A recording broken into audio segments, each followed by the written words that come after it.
específicamente intestino primitivo anterior, ¿no? Entonces ya habíamos repasado, por eso era importante, porque el intestino primitivo anterior, en su porción craneal, ¿no? Al inicio, había una división, pues, de lo que era el divertículo laringotraqueal, que es el esbozo que iba a generar todo el sistema respiratorio, y otra parte que era la parte que iba a ser el esófago, pues, ¿no? Por eso había un tabique, ¿se acuerdan? Un tabique traqueosofágico, ¿no? Y cuando ese tabique traqueosofágico no se dividía, ¿qué enfermedad generaba? ¿Quién recuerda eso? Atresia.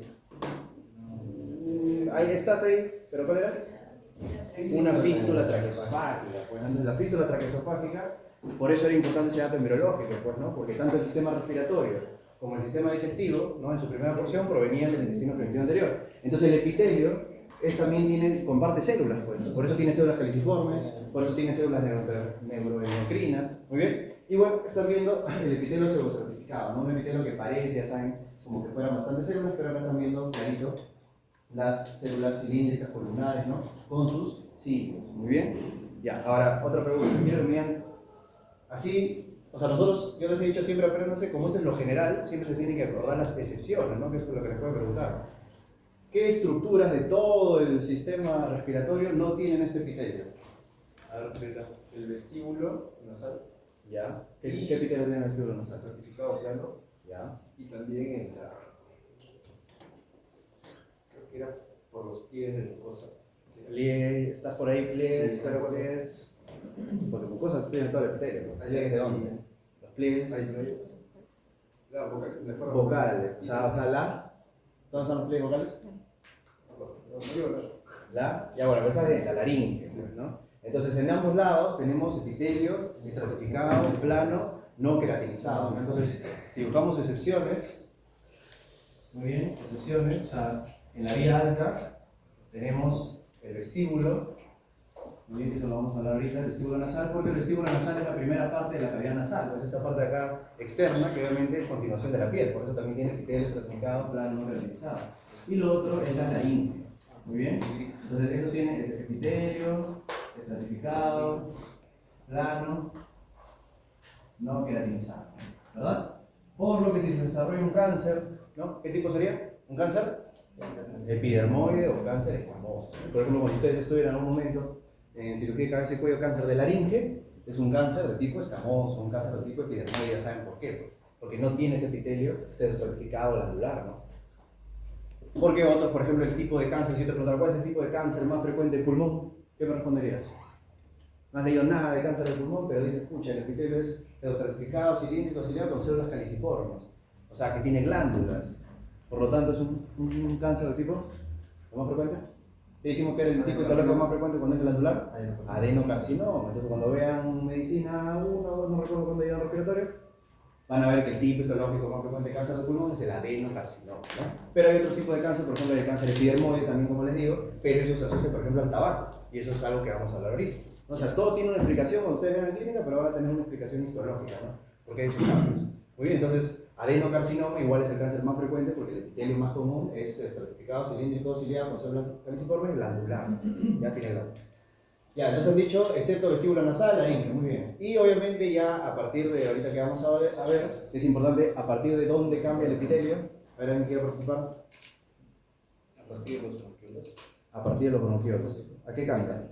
Cambia a partir de simple cilíndrico, simple cúbico y respectivamente simple plano para los alveolos. Muy bien, bien. Entonces a partir de los bronquiolos comienza a cambiar este epitelio certificado a un cilíndrico simple, luego a un cúbico simple y finalmente en los alveolos a epitelio simple plano. ¿Y qué más cambia? ¿Solo cambia el tema de la mucosa del epitelio? ¿O qué más hay cambios en el epitelio? A ver, otro que quiero participar. Te dice hablar. En este caso también aparece la presencia de cartílagos. Ya, cartílagos sí. Y glándulas.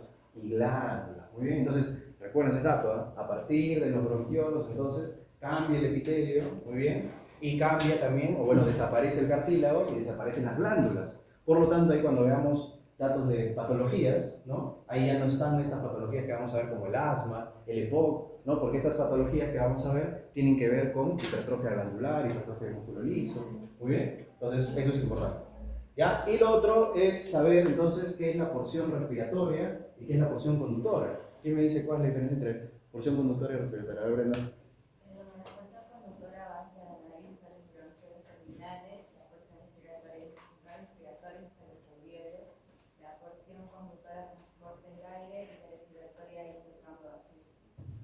¿Ya? Entonces la porción conductora simplemente transporta el aire y la porción respiratoria se encarga del intercambio gaseoso. ¿Por qué? Porque ya a partir de la porción respiratoria que encontramos en la pared, alveolos. ¿No? Entonces no es simplemente que encontramos alveolos al final, pues, ¿no? Los sacos alveolares, sino ya desde el bronquiolo respiratorio entonces ya encontramos alveolos dentro de la pared. Muy bien.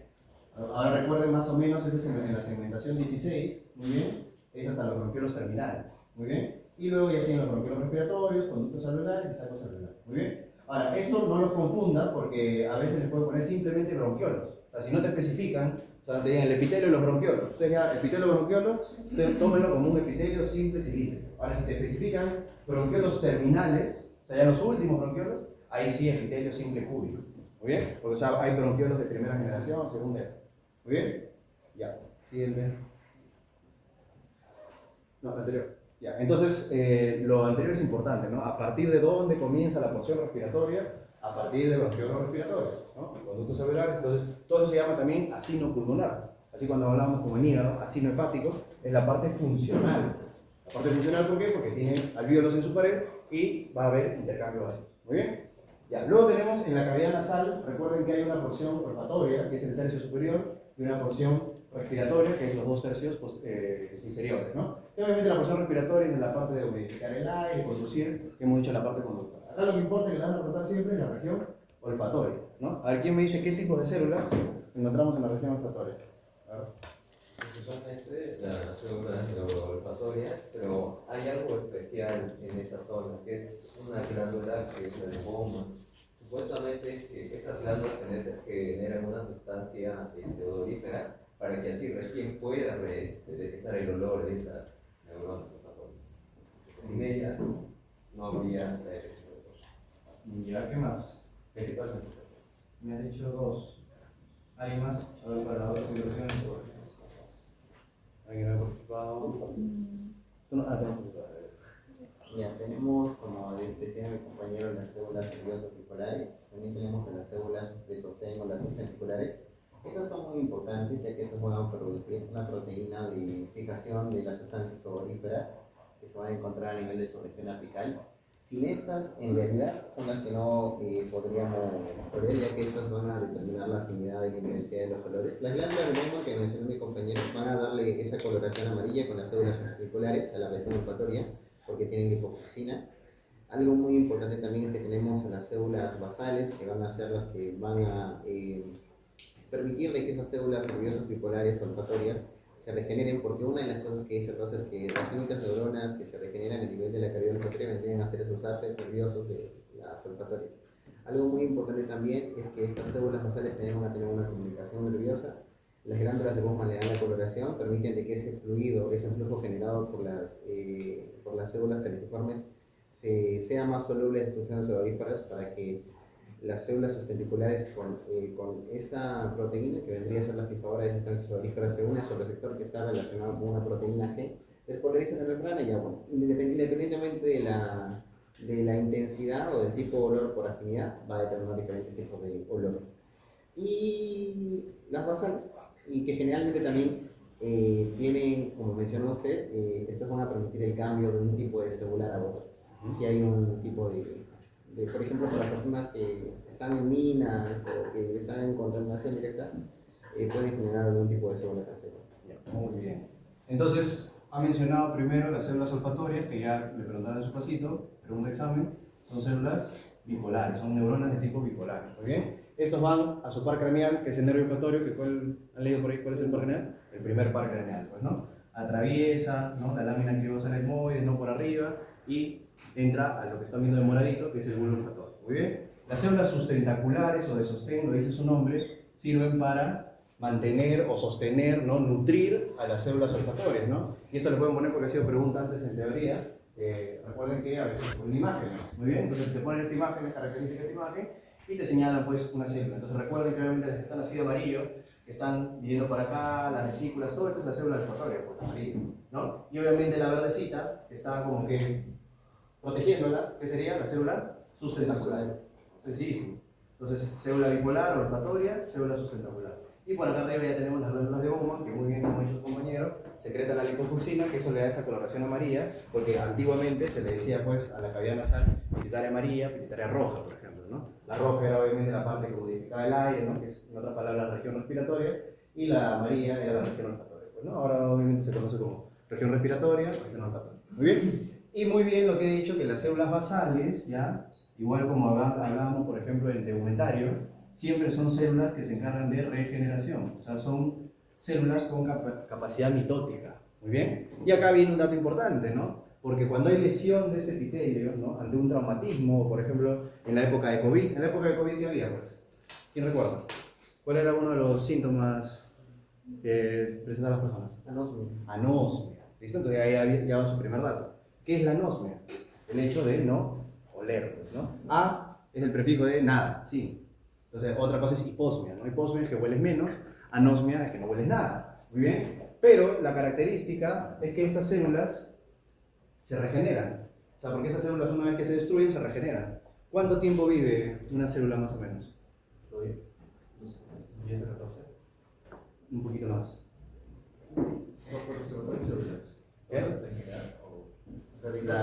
Las olfatorias. O sea, ¿en cuánto tiempo se pueden regenerar? Porque obviamente son pacientes que perdían la capacidad de, como les digo, de oler. No era pues para toda la vida. Se podían regenerar. De 1 a 2 meses. Aproximadamente un mes, ¿ya? Entonces, esa es la capacidad que tienen, pues, ¿no? De regenerarse, ¿no? Porque imagínense si no, la secuela queda para toda la vida, ¿no? De que no podían oler. Entonces, cuando vean anosmia, se debe a que ha habido una alteración en la región olfatoria, específicamente en las células olfatorias, pues, ¿no? Alguna enfermedad, porque obviamente hay 1000 causas, ¿listo? Que te pueden generar anosmia. ¿Muy bien? Listo, entonces eso con respecto a la parte de región olfatoria, ¿ya? Lo más importante, recuerden células olfatorias, bipolares, al primer par. Un dato también importante acerca del trasudado, del resfriado común. Se menciona de que la lámina basal, cuando hay algún tipo de alérgeno patógeno, esto genera de que hay un trasudado plasmático de algunas células de la lámina basal. Esto va a generar una concentración, una hiperplasia de la lámina basal, y como va a haber una concentración, va a impedir el flujo directo del aire, la sensación, la sustancia biológica hacia la nariz, hacia los receptores nerviosos, y esto genera generalmente lo que, si se dañan los nervios, anosmia, y si se daña en sí la lámina basal, vendría a tener esos síntomas de resfriado común, que es la pérdida olfatoria. Claro, muy bien, ¿no? Entonces es importante también el tema de la lámina basal, que ahorita también lo vamos a hablar en general en tráquea, en bronquios, que siempre cuando hay un proceso inflamatorio, generalmente esta lámina basal se engruesa, ¿listo? Entonces se pone más engrosada y, por ejemplo, puede generar trasudado, como dice su compañero, lo que hace es que te genere el moco, ¿no? Cuando tienes un resfriado, y pues ahí se pierde el tema de el tema olfatorio, ¿no? Muy bien, ya, siguiente. Ya, antes de hablar de laringe, entonces algo que falta también son los senos paranasales. Muy bien, esto también es pregunta. ¿Los senos paranasales qué tipo de epitelio tienen? Respiratorio, ¿no? Entonces no está en el septo, ¿no? Entonces los estratificados, cilíndricos, y ahora sí por intervención. ¿Qué son los senos paranasales y dónde se encuentran? ¿En qué huesos? A ver, ¿quién ha participado?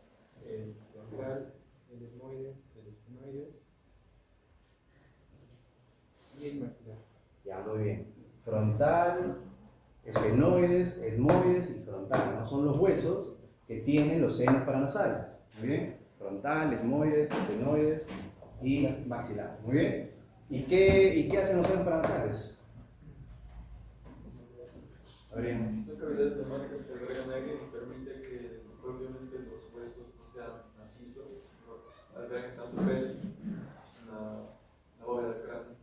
Muy bien. Ahora otra cosa que me olvidé también es que una diferencia también del epitelio olfatorio, por ejemplo, que no tiene células caliciformes. Es otra excepción que pueden poner teórica, ¿no? Tiene epitelio respiratorio también, o sea, también es certificado, como lo han visto, cilíndrico, pero no tiene células caliciformes. ¿Listo? Y otra diferencia muy importante es que sus cilios no se mueven. Y ahí va mi pregunta, ¿no? Porque los cilios que tenemos cuando hablamos de epitelios estratificados, cilíndricos, ciliados, ¿no? De todo el epitelio respiratorio son móviles, pues, ¿no? Porque los cilios son muy importantes ¿para qué? Para eliminar partículas. Muy bien, entonces, pero en la región olfatoria esos cilios no se mueven. ¿Por qué? ¿De qué proteína carece? Dineína, muy bien. Entonces, la dineína es una proteína importante para el movimiento de cilios, de flagelos. Muy bien. Y acá viene mi pregunta, ¿en qué enfermedad se carece de dineína? Ya, para que completes. Disinesia ciliar, o también llamado síndrome de Cartagena. Muy bien. Entonces, el síndrome de Cartagena, entonces si entienden, también se llama disinesia ciliar, es una enfermedad en donde se carece de dineína. Ya lo voy a poner en el examen. Entonces, síndrome de Cartagena, ¿listo? O disinesia ciliar, ¿listo? Primaria.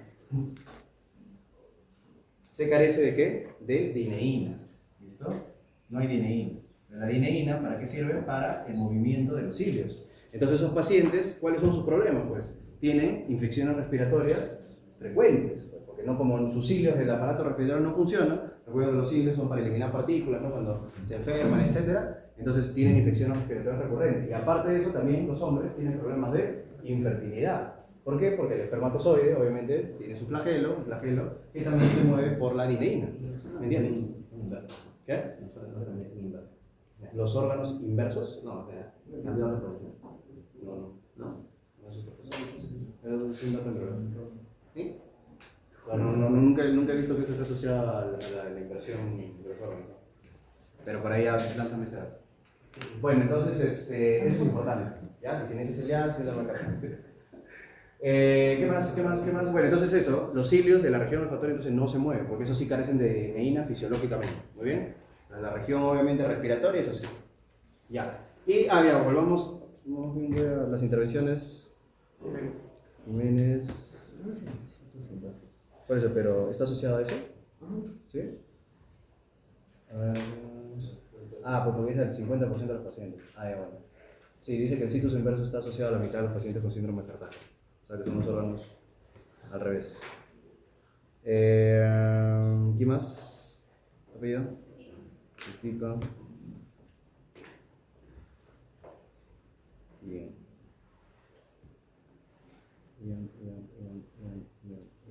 Oye, ¿dónde estás? Está bien, ¿no?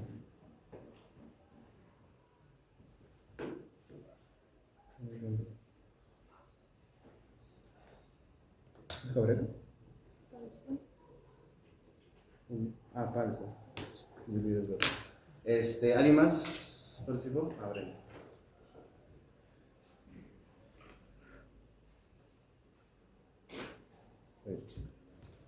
Pero que no veo nada.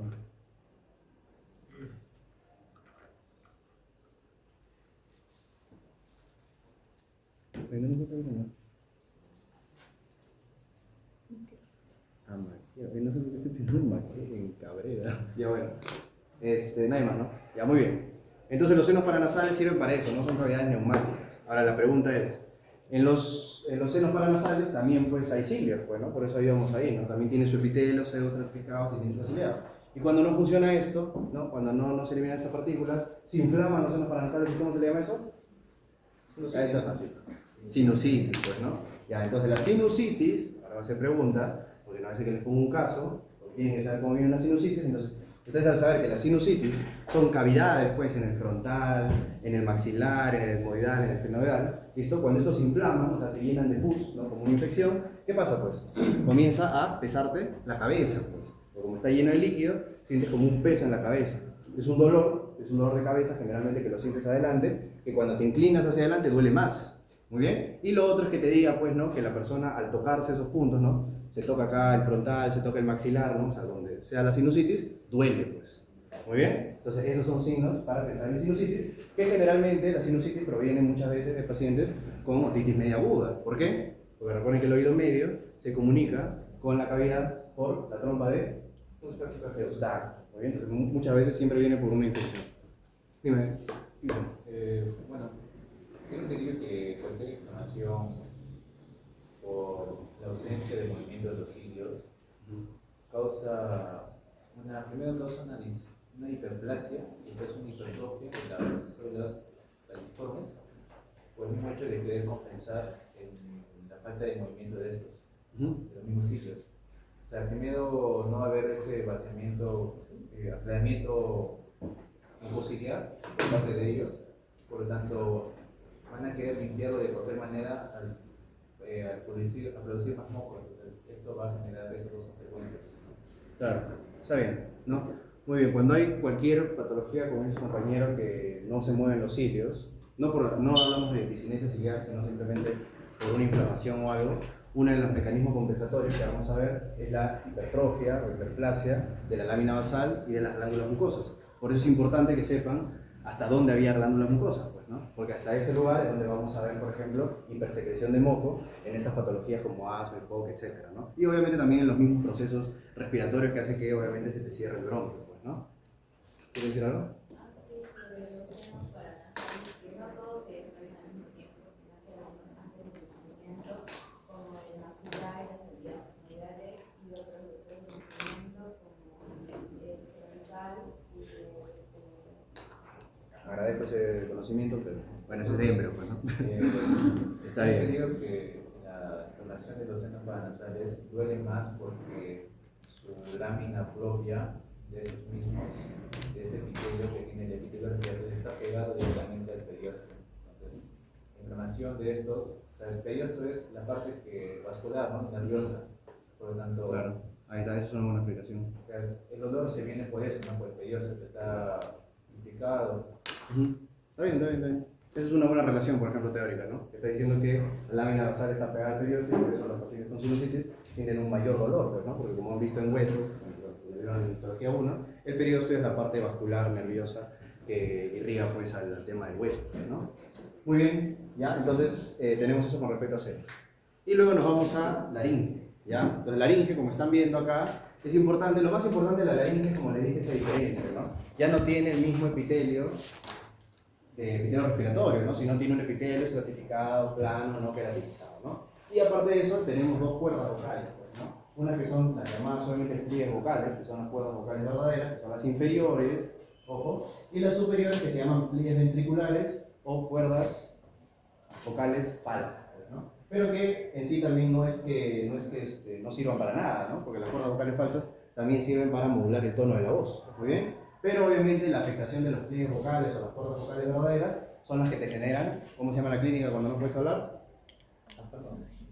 Disfonía o afonía. Entonces ya saben, como paciente, ¿no? Que llega por un cuadro, un resfriado, digamos, y refiere que, o te pongo ahí disfonía, afonía, no puede hablar, ¿listo? Entonces, ¿qué vamos a pensar? Que se está afectando la laringe, que posiblemente sea una laringitis. ¿Muy bien? Y eso es muy común, ¿no? En pediatría van a entender, porque en pediatría van a ver algo, por ejemplo, que se llama el CRUP, ¿no? El CRUP laringe, o laringotraqueitis. Entonces, ¿cuál es su triada? Tos perruna, estridor y disfonía.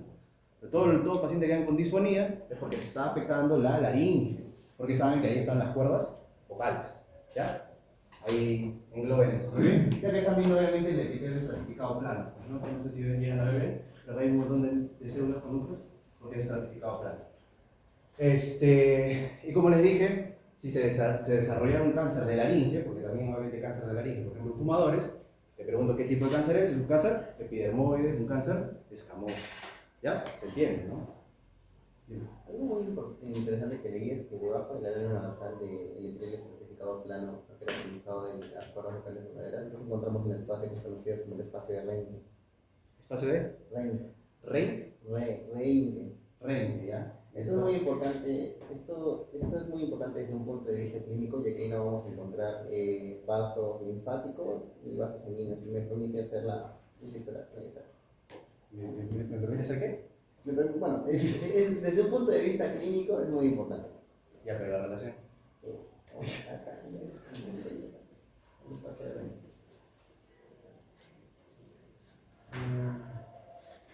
Carece de vasos linfáticos. Sí. Tampoco aprovechado.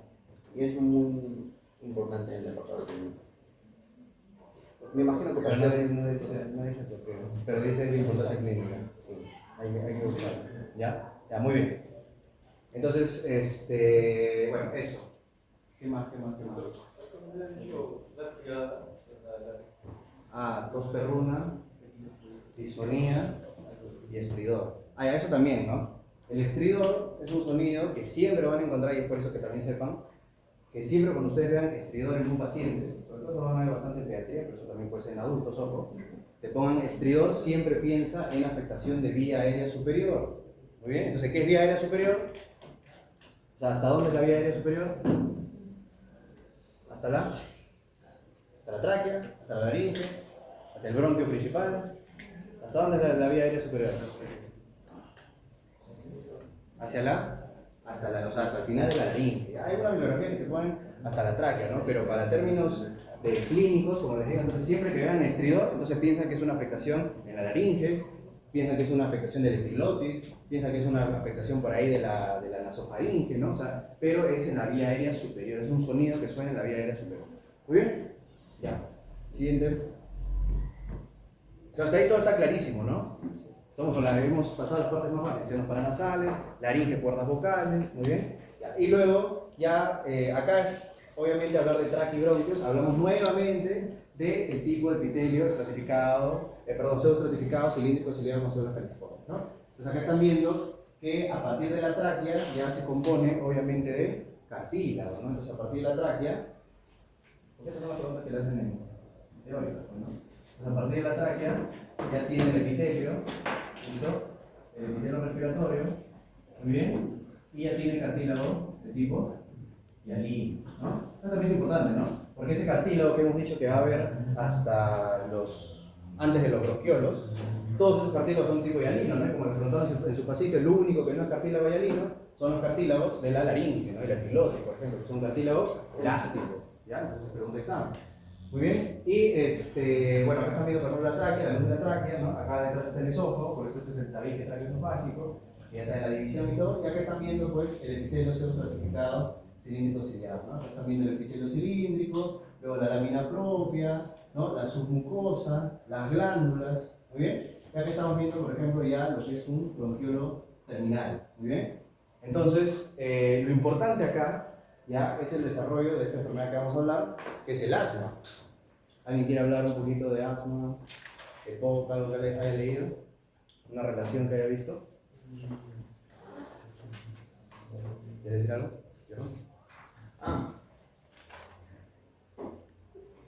Ya, ¿qué más tiene? ¿Qué más tiene la tráquea? Aparte del epitelio, me había olvidado también, importante para hablar de esto, músculo liso. ¿Ya? Entonces, ojo que el músculo liso sí sigue habiendo en los bronquiolos. ¿Ya? Músculo liso hay hasta en los conductos alveolares. ¿Ya? Lo que cambia, hemos dicho, que acá tiene glándulas.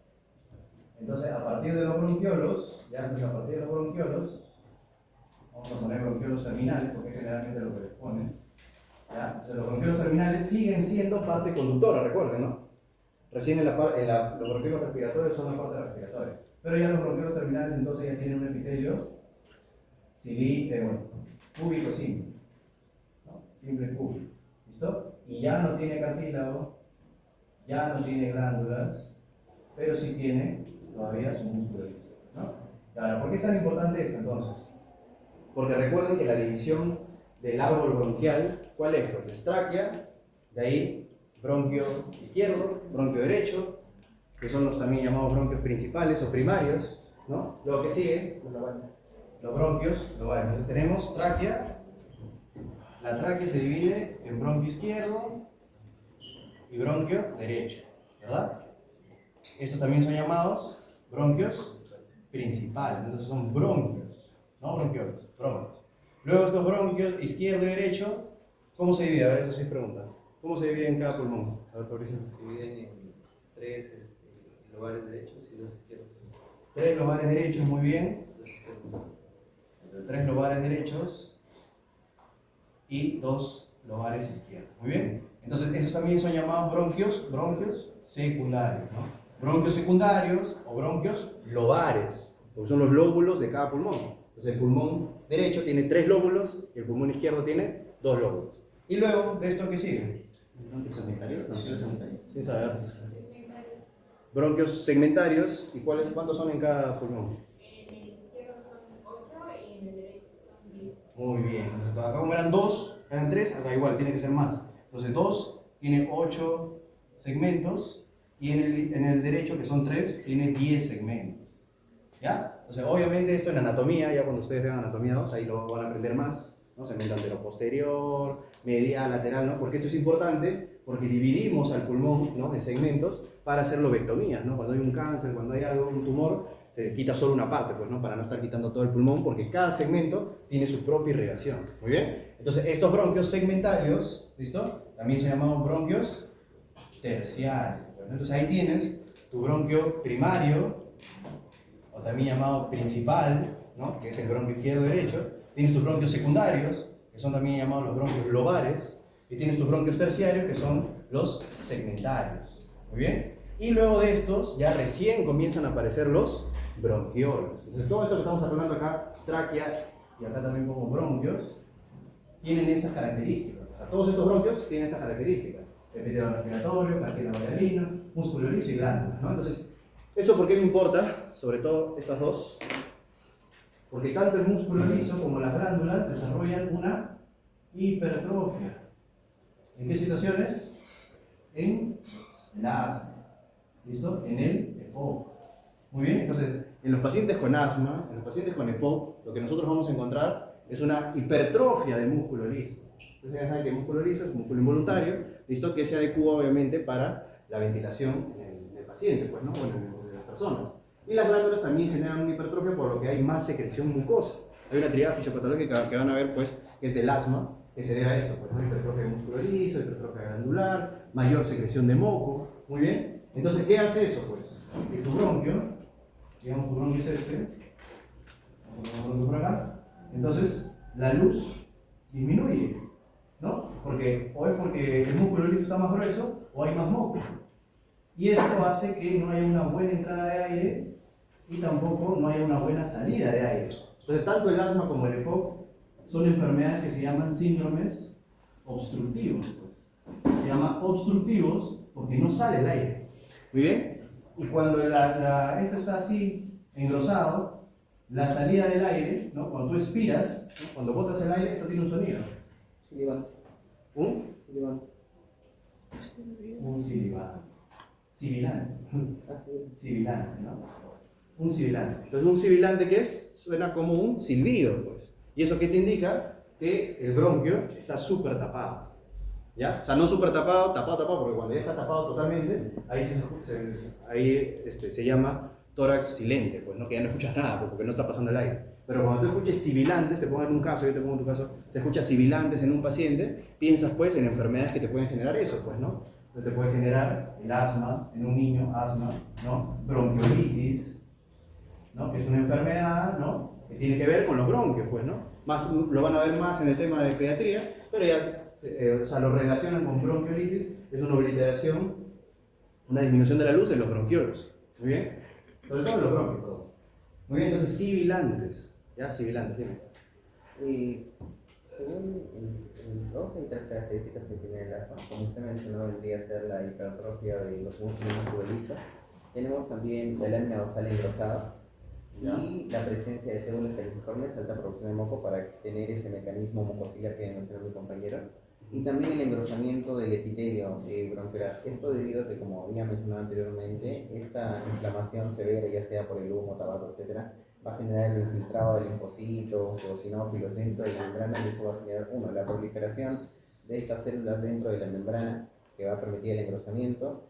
Al momento de engrosar, obviamente, va a disminuir el diámetro del bronquiolo. Y también hay algo muy importante que menciona el Ross, que es la proteína de la célula diana, que vendría a ser la CCD6, que se utiliza como mecanismo sérico para poder determinar si es que se está produciendo esta célula clara, porque las células claras también, a nivel de los bronquiolos, determinan, obviamente, un tamizaje, ya sea para la enfermedad pulmonar obstructiva crónica, el EPOC, y para el asma.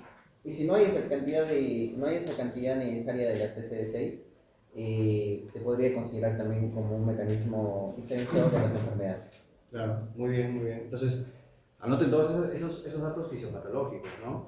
Aumento de secreción, o sea, ya hemos dicho hipertrofia del músculo liso, glandular, lo que ha mencionado su compañero de la lámina basal, ¿listo? Y un cambio también, un engrosamiento de la misma mucosa, ¿no? Del mismo epitelio, ¿ya? Que son todos los procesos que ocurren tanto en el asma. Y cuando hablamos de EPOC, también menciono el EPOC porque en el EPOC se divide en dos subtipos, ¿ya? Para que sepan. Existe lo que es el enfisema y existe lo que es la bronquitis crónica. Entonces, si yo les digo entre enfisema y bronquitis crónica, ¿cuál creen que estamos relacionando este tema de hipertrofia, músculo liso, glándulas mucosas? ¿Cuál creen? La bronquitis crónica. Entonces, la bronquitis crónica son pacientes que ya por mucho tiempo están con tos con expectoración. Muy bien, en cambio el enfisema ya es otra cosa, que es una dilatación de las vías aéreas que ahorita vamos a mencionar también. ¿Listo? Pero EPOC, cuando escuchan EPOC en sí, hay esos dos subtipos, ¿no? Entonces, siempre cuando uno habla de EPOC en general, es asociado a eso. Ahora, hay otra cosa muy importante que me había olvidado, que es el tema de la metaplasia. Muy bien, voy a borrar esta parte. Existe también metaplasia, así como en el esófago de Barrett veíamos metaplasia. También existe una metaplasia en el epitelio respiratorio. Muy bien. Entonces existe la metaplasia, ¿listo? Que se llama metaplasia escamosa. ¿Por qué creen que se llama metaplasia escamosa? Porque es una metaplasia en donde pasamos de epitelio respiratorio, así les pregunto, epitelio estratificado, cilíndrico ciliado, a un epitelio de tipo estratificado, plano, no queratinizado. ¿Ya? Es lo mismo que en el esófago de Barrett. La gran diferencia es que esta metaplasia no es de seguimiento continuo, porque esta metaplasia, vamos a ponerla así, muy bien, es una metaplasia adaptativa. Entonces, ¿en qué pacientes ocurren metaplasias adaptativas? En los fumadores. En los fumadores crónicos, muy bien. En los fumadores crónicos cambia este epitelio, porque recuerden que el epitelio plano, pues, estratificado, ¿no? Es un epitelio con bastantes capas, pues, ¿no? Entonces soporta mayor el tema de la presión por, obviamente, los pacientes que fuman, ¿no? Crónicamente. Entonces, esto es importante porque acá te das cuenta, lo que volvemos al tema de cáncer de pulmón. Yo le digo, el tipo más frecuente de cáncer es el adenocarcinoma, ¿no? Porque proviene de un tejido respiratorio, que es epitelio pseudoestratificado cilíndrico glandular, ¿no? Entonces, pero ese cáncer es el que no se asocia al cigarro, ¿muy bien? ¿Por qué? Porque ustedes saben que no todo paciente no solo los que fuman tienen cáncer de pulmón. Hay personas que no han fumado un cigarro en toda su vida, desarrollan cáncer de pulmón, y ese es el adenocarcinoma. En cambio, si yo te pregunto, ¿cuál es el cáncer que se asocia a los fumadores? Ese es el cáncer epidermoide o cáncer escamoso. Y ya sabes por qué. Porque el paciente que ha fumado un montón, ¿qué ha hecho? Metaplasia escamosa. Entonces, cuando se ha desarrollado ese cáncer, ¿qué va a generar? Un cáncer epidermoide. Un cáncer epidermoide, un cáncer escamoso. ¿Se entiende? ¿Sí? Y obviamente el epitelio respiratorio, un ratito, también tiene, bueno, más abajo, también tiene sus células basales. Así como el epitelio olfatorio, todo epitelio, como les dije, tiene sus células basales que se encargan de regenerar. Por eso estos pacientes, es la característica que obviamente si dejas de fumar, simplemente las células basales producen nuevas células, ¿no? Cilíndricas, y tu epitelio puede volver a ser el mismo, ¿no? O sea, esta metaplasia no es, por ejemplo, como habíamos hablado del esófago de Barrett, que es de un tejido maduro a otro tejido maduro, ¿no? Esta metaplasia es que simplemente se comienzan a producir células planas por parte de las células basales, ¿entienden? Entonces sí puede haber una reversibilidad. Sí, de hecho no es adaptativa porque los cilios tienen una capacidad, no son inhibidos de manera total en un principio. Cuando uno fuma, los cilios, el batido ciliar que hacen los cilios es inhibido por un tiempo. Eso hace o genera la acumulación de moco a nivel de esa vía. Y entonces el paciente empieza con tos, flema, gota, ese tipo de mucosidad. ¿Qué es lo que pasa? Cuando esto se hace repetitivo y por un tiempo prolongado, es porque no da cáncer después de un mes, sino de muchos años, lo que pasa es que esta metaplasia se convierte en displasia. Y esta displasia genera de que, como usted mencionó, ya afecte directamente las células basales, que van a permitir, ya van a generar de manera concatenada la formación de las células escamosas. Algo muy importante y por qué lo hacemos de manera adaptativa al epitelio estratificado escamoso es que por lo menos, va a tener una mayor resistencia a la abrasión de este flujo de aire, que es un poco más fuerte, ¿no? Sea por la tos, que tiene mayor presión, o por las partículas que están cargadas y que son más densas. Entonces, el escamoso tiene mayor predisposición a soportar ello. ¿Qué es lo que pasa? También, al momento de dañar las células ciliadas, cuando ya estamos pasando una metaplasia, eliminas a las células ciliadas y se llenan con células caliciformes. Estas células califormes generan una mayor producción de moco, mayor tipo de sintomatología, hasta que genera una displasia y luego ya. Muy bien, muy bien. Entonces, como ha dicho su compañero, claro, cuando llegamos a la displasia, entonces, la displasia obviamente ya es un cambio celular que no es reversible, pues, ¿no? Cuando hablamos de displasia ya es seguimiento, y cuando hablamos, por ejemplo, en el esófago de Barrett, ya a veces hacer pues una operación. Muy bien, porque de la displasia ya seguimos, a veces en algunas estructuras, a anaplasia, y otras veces simplemente al tema del cáncer. Pero algo muy importante que mencionar, que en esta metaplasia, entonces otras características que vamos a encontrar es la disminución de los cilios. Muy bien. Entonces, cuando digamos paciente fumador crónico, también ¿qué pasa? Metaplasia, disminuyen los cilios y en compensación comienzan a aumentar las células caliciformes. ¿Listo? Básicamente, esta es la génesis de la fisiopatología de la bronquitis crónica. Pues. La bronquitis crónica, el EPOC, ¿en qué pacientes ocurre? En pacientes fumadores. ¿no? Es más, una pregunta de examen siempre es cuál es la medida más importante para los pacientes con EPOC, dejar de fumar. Porque obviamente si dejas de fumar, puedes revertir esto, ¿me entiendes? En una medida, ¿no? Entonces, los pacientes con EPOC hacen fumaron, se convirtió en una metaplasia escamosa, disminuyeron los hilos y comenzaron a producirse más células caliciformes. Por eso pacientes con bronquitis crónica tienen pues expectoración por más de 3 meses. Entonces, son pacientes que tosen con expectoración más de 3 meses. Muy bien, entonces obviamente eso asociado al tabaco. Si nunca dejan el tabaco, va a seguir este ciclo vicioso. ¿Se entiende? Sí, eso ¿No? tiene que ser por tabaco. ¿El EPOC? O sea, la bronquitis crónica, como decía, el EPOC pueden ser dos, bronquitis crónica o enfisema. La bronquitis crónica sí es por tabaco, pero el enfisema sí se puede ser por otra causa genética, por ejemplo, que es la deficiencia de la alfa-1 En caso se antitrypsina. de un resfriado y la tos dura más de un mes, casi 2 Por meses. un resfriado, la tos dura más de un mes. Sí, algo así. No, eso ya puede ser simplemente una bronquitis alérgica, por ejemplo, Ay, pero ya no una bronquitis crónica asociada por EPOC, ¿no? Porque sí hay casos, pues, hay pacientes que tienen resfriado y tosen por más de un mes, o es tuberculosis, o es una bronquitis alérgica. a mí me Lo más pasa. probable es una bronquitis alérgica, ¿no? Y es algo también muy importante que mencionó su compañero, es el tema de, cuando mencionó el asma, ¿no? El infiltrado que ustedes pueden encontrar, si por aquí yo les pongo, se ve en una biopsia, infiltrado de qué células, ¿qué dijo? ¿De qué células leucocitos? El más importante, ¿cuáles? Eosinófilos. ¿Ya? Entonces ustedes recuerdan, ya habían visto eso en hematología, los eosinófilos aumentan pues en procesos alérgicos.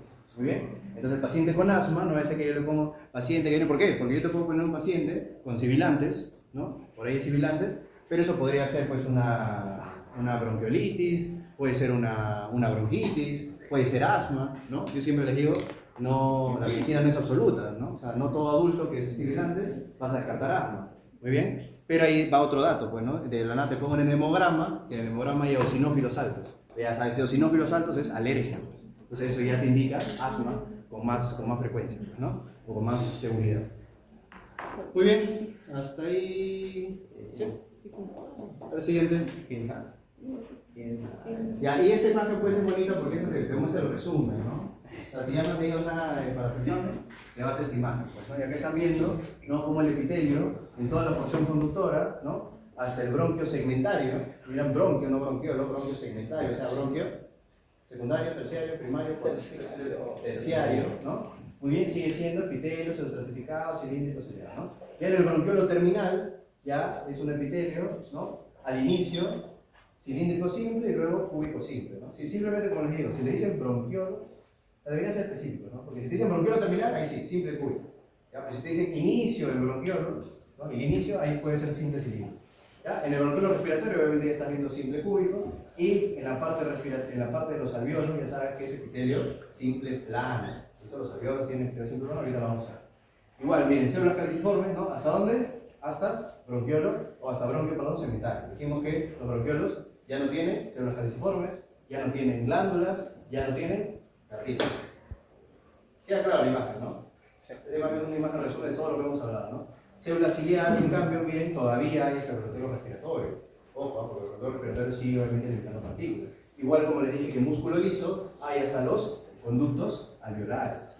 En el saco alveolar no vayan al músculo, porque ahí no tiene por qué haber músculo, pero músculo hay hasta conductos alveolares. Muy bien. Y bueno, fibras elásticas sí hay en todo el músculo. Ahí sí pregunta, ¿en qué enfermedad carece de fibras elásticas? ¿Alguien que quiera participar? Ya tienes tus tres.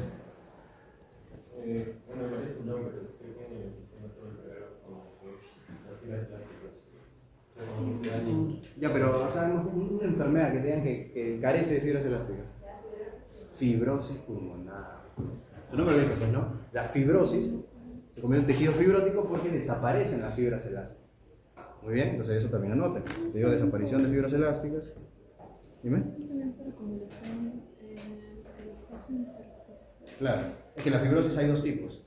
La fibrosis puede ser idiopática, que es lo más común que existe, y la otra es causada por inhalación de polvos, que eso sí es el intersticio que ahorita vamos a hablar. Ya, muy bien, entonces voy a borrar todo esto. Y entonces hasta ahí terminamos toda la parte que es bronquios, bronquiolos. Ha quedado claro, ¿no? Sí. Muy bien. Ahora Sergio, la siguiente. Y esa es la última parte, chicos. Como les digo, son datos cortos, datos puntuales.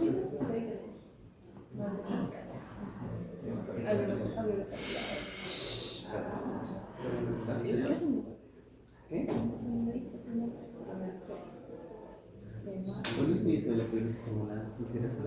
Muy bien. Participen los que no han participado, que tengan sus 2 puntos en el examen.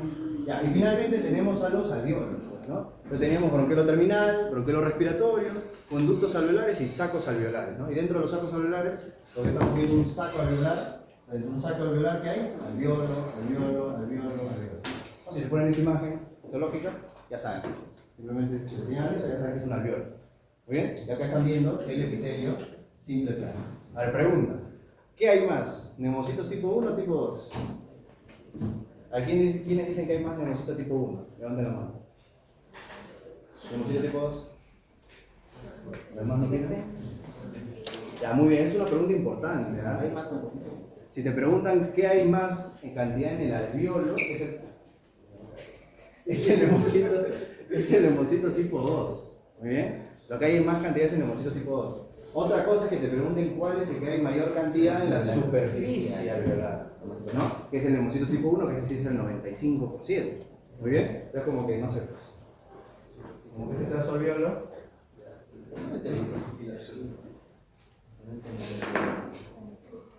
No se me ve. Ya, este es alveolo. Muy bien. Y el neumocito tipo 1 obviamente está acá. Acá. Está acá. Está acá. Entonces, obviamente, ocupa el 95% de la superficie alveolar. Este es el neumocito tipo 1. ¿Listo? En cambio, el neumocito tipo 2, vamos a poner acá 1, 2, 3, 4, 5. ¿No? O sea, lo que voy es que ¿cuántos neumocitos tipo 1 hay acá? ¿He dibujado? Es un ejemplo, ¿no? 1, 2, 3. Son 3 neumocitos tipo 1. Pero en neumocitos tipo 2 hay 1, 2, 3, 4, 5. ¿Entienden? Entonces, la relación es más o menos 60% neumocitos tipo 2, 40% neumocitos tipo 1. ¿Muy bien? ¿Y eso por qué es importante? O sea, más allá de las funciones que ustedes ya saben, es que entonces el epitelio alveolar no tiene capa basal, o bueno, no tiene células basales. Por lo tanto, ustedes saben que las células basales son las que se encargan de regenerar. Entonces, ¿quién se encarga de regenerar acá? ¿Quién tiene su capacidad regenerativa? Los tipo 2. ¿De acuerdo? Entonces, como tienen que ser los más abundantes para generar la regeneración. O sea, acá no van a marcar, si yo te pregunto, en una afectación, ¿no? Que hay destrucción de los neumocitos tipo 1, ¿quién va a regenerar? Neumocitos tipo 2. ¿Muy bien? Entonces, se encargan de regeneración o que te digan que tienen capacidad mitótica, ¿no? Capacidad de mitosis. Lo mismo. ¿Muy bien? Y lo otro es que, obviamente, entonces el neumocito tipo 1 forma parte de la barrera, ¿no? Hematoalveolar. ¿Listo? Y el tipo 2 genera el surfactante. Ya, pregunta. ¿En qué semana se comienza a producir el surfactante? Aquí no ha participado nada. Ya participó. A ver, tú tu apellido no puse. Porque tú sí participaste. López. Ya, ahora sí. ¿En la semana? Ya, en la semana 22, ¿no? 22, semana 24 se comienza a producir el surfactante. ¿Ya? ¿Esto pido? Lermo. Algunas bibliografías, no creo que cuando habíamos repasado, pero 20, 22, pero bueno. O sea, ya 20, 24, póngale, ¿ya? Porque eso lo van a ver en diferentes lamas, pero ya. A esa semana entonces se inicia a producirse el surfactante. Entonces semana, vamos a ponerle 22, 24. Ahora, ¿en qué semana ya es suficiente para que vivas? O sea, para que puedas vivir. ¿Verdad? En la semana 26 y 28. En la semana 26 y 28. ¿No? Entonces, vamos a poner compatible con la vida. En la semana 26 y 28. ¿No? O sea, eso no quiere decir que sí o sí vas a vivir. Eso quiere decir que el bebé, el recién nacido, ¿no? Va a nacer y con obviamente RCP, intubarlo, con surfactante, etcétera, va a poder vivir, ¿no? Porque si obviamente nace antes de la semana 26, sobre todo, acuérdense, semana 28, ¿no? Si nace antes de la 28, ya ahí sí es bien difícil que nazca. O sea, bien difícil que sobreviva, perdón. Va a nacer, pero bien difícil que sobreviva, ¿no? No es compatible con la vida. Pero si te preguntan ya cuándo es maduro, o sea, ya cuando realmente no debería tener una enfermedad, semana 30. Entonces, esos puntos de corte, chicos, son importantes. ¿Ya? ¿Apellido?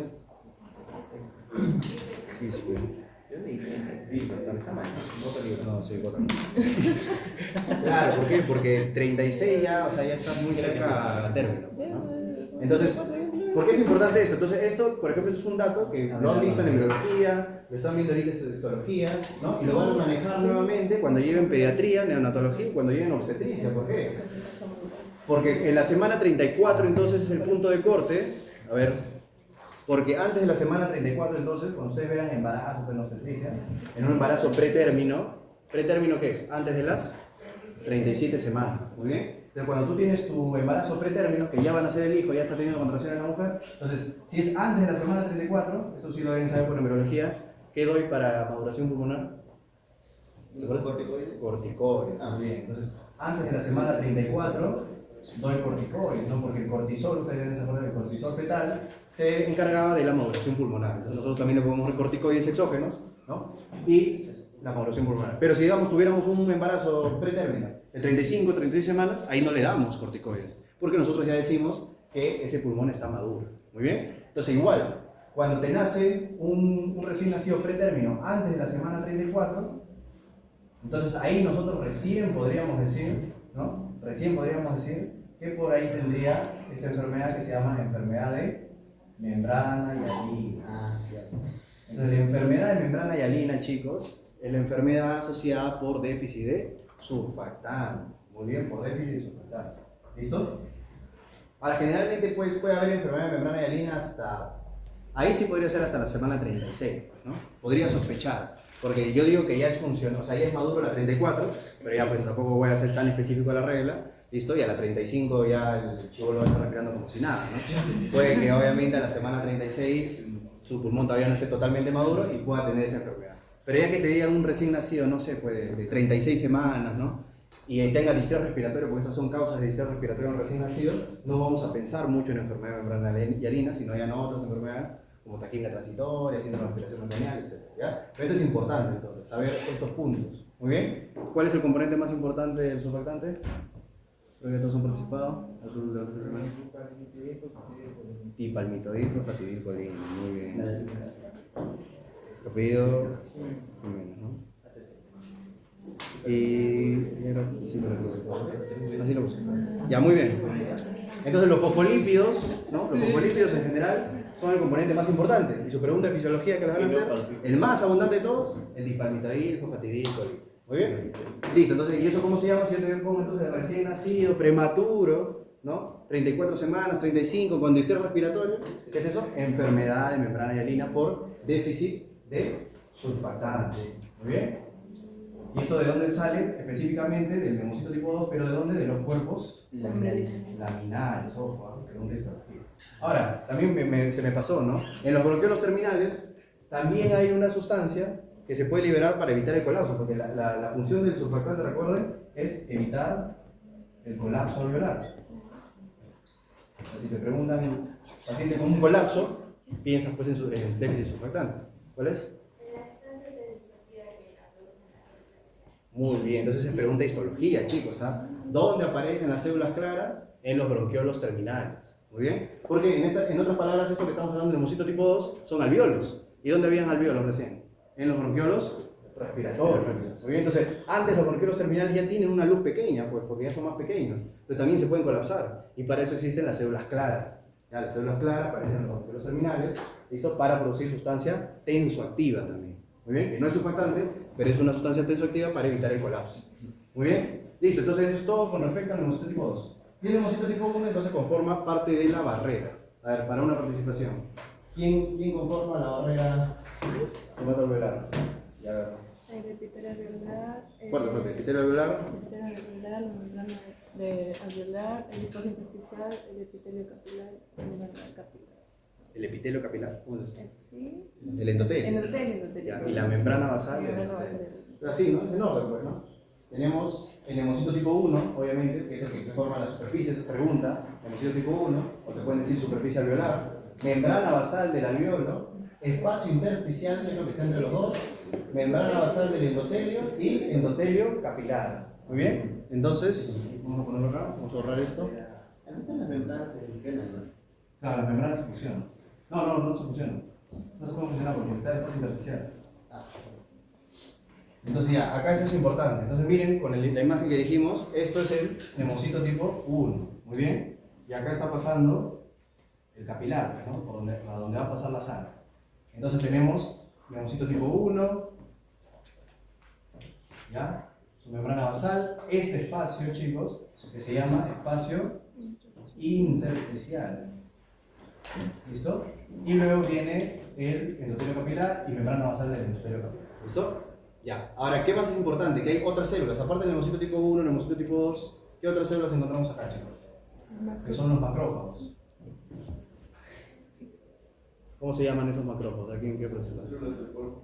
Muy bien, se llaman macrófagos alveolares, ¿no? Sencillo. O también por ahí te preguntan células de polvo, ¿no? ¿Por qué? Su nombre lo dice. Ante las sustancias, ¿no? Ante los polvos inorgánicos, ¿no? El humo de tabaco, lo que hacen es agarrar estas partículas y, como todo macrófago, fagocitarlas, pues, ¿no? Pero cuando no funciona, o sea, no es que no funcione, sino cuando ya obviamente es una exposición continua a polvos, ese polvo, recuerden que ese polvo, imagínense que entra así el polvo, pasa pues, y entra ¿dónde? Al espacio intersticial. Entonces, una afectación del espacio intersticial, como ya saben, que forma parte de la barrera para la difusión de gases, eso que genera un problema de difusión. Muy bien, así se le dice, un problema de difusión. Bueno, un problema de difusión puede ser una afectación en la ventilación, o sea, del aire que está acá en el alveolo. Por ejemplo, ¿qué pasa cuando el alveolo está lleno de líquido? ¿Cómo se llama eso? En general. Edema pulmonar. Ya, bueno, puede ser edema pulmonar, muy bien. O puede ser también, si está líquido, en vez de decir líquido, que es pus, una neumonía. Entonces el edema agudo de pulmón, la neumonía, son problemas de difusión, ¿no? Igual acá, una enfermedad que afecte la perfusión, o sea, la sangre que llega, ¿qué enfermedad, por ejemplo, no pasa sangre, hace que no pase sangre? Un tromboembolismo pulmonar, ¿no? Un trombo en el tronco pulmonar hace que no pase sangre y obviamente, al final todo eso afecta, ¿qué? La difusión, ¿no? Ya eso lo vamos a ver ya en otro momento, el tema de saber fisiología, pues, ¿no? Pero lo que quiero ir acá, dime. Ahí también menciona con los macrófagos celulares acerca de que podemos determinar de que puede haber una falla cardíaca o una enfermedad congestiva cardiovascular solo determinando la cantidad de los macrófagos celulares. Esto porque va a haber un infiltrado de las células sanguíneas a nivel de los alvéolos y estos macrófagos van a convertir esa hemoglobina en hemosiderina y le van a dar esa coloración negruzca cuando se hace una prueba biológica. Y estos se van a volver a los tabiques interrectales alveolares y se van a acumular y van a generar obviamente el colapso de estos alveolos. Claro, los macrófagos con hemosiderina son característicos de edema agudo de pulmón cardiogénico. Y algo muy importante es que también no degradan a uno que vendría a ser la Mycobacteria tuberculosis, Mycobacterium tuberculosis, y generalmente esto simplemente los aíslan, pero cuando vienen algunos macrófagos o proteínas que degradan a las elastasas de los tabiques interalveolares y también degradan a los macrófagos, se liberan y pueden generar una tuberculosis. Claro, porque los macrófagos, como entonces mencionamos, son más que todo para sustancias extrañas, pero como polvo, ¿no? Pero, por ejemplo, bacterias como la tuberculosis los mantienen ahí de forma latente, pues, ¿no? Y eso es bueno, ya hay diferentes, bueno, cuando vean medicamentos antituberculosos, por ejemplo, hay medicamentos que atacan dentro del macrófago, ¿no? Para matar a las formas intracelulares. Pero es muy importante, ¿no? Entonces, bueno, entonces esto, recuerden, esto se llama ventilación, esto se llama perfusión, entonces, y el espacio intersticial es esto, que también forma parte de la barrera, que obviamente cuando se altera porque hay sustancias o algo, altera la difusión, ¿no? Entonces, ¿qué enfermedades? Porque si les voy a preguntar qué es lo que estamos hablando, por ejemplo, porque no funcionan los macrófagos, por polvos inorgánicos, ¿cómo se llama eso? Neumoconiosis. No es lo mismo neumonía con neumoconiosis. Entonces no va a ser la pregunta de examen, les pongo, ¿no? Paciente, trabajador de mina, ¿no? Expuesto, no sé, pues, asbesto, cualquier cosa, o sea, cualquiera de estas sustancias, bla, bla, bla, bla, bla, ¿no? Comienza con distrés respiratorio, porque obviamente el hecho de la afectación de la difusión te genera disnea, ¿no? etc. Y esto afecta a la difusión. ¿Cómo se llama esta enfermedad? Te pongo pues, neumonía, neumoconiosis, no sé. ¿Usted no pone alternativa? No, pues, estoy hablando de los casos con alternativas, pues. En los otros puede que les pregunte, pues, lo más probable de estos casos, que les pregunte sobre un paciente con enfermedad de membrana hialina y que me expliquen cómo se produce el surfactante, por qué es que se genera la enfermedad de membrana hialina, bla, bla, bla. O sea, las cosas que más importantes histológicas que sí pueden mencionar. Pero esto puede ser de las preguntas con alternativas, pues, ¿no? Ya, y lo otro era la fibrosis pulmonar. Entonces, la fibrosis pulmonar, esa fibrosis, ¿dónde se genera? En el espacio intersticial. Muy bien. Y esa fibrosis pulmonar dijimos que también, obviamente, lo que disminuye son las fibras elásticas. Entonces, la fibrosis pulmonar lo más común es que sea idiopático, pues, ¿no? Que no se sepa la causa. Pero muchas veces se puede ver pues, en pacientes con neumoconiosis. ¿Cuál es la diferencia entre la neumonía y la neumonía? Neumonía es la infección del alveolo, pues. La pus en el alveolo. Claro, esa es neumonía, infección del alveolo. Neumoconiosis es infiltrado al espacio intersticial. Acá. ¿Ya? Muy bien. Y terminamos con eso, chicos. Nada más. ¿Preguntas? A ver, los últimos que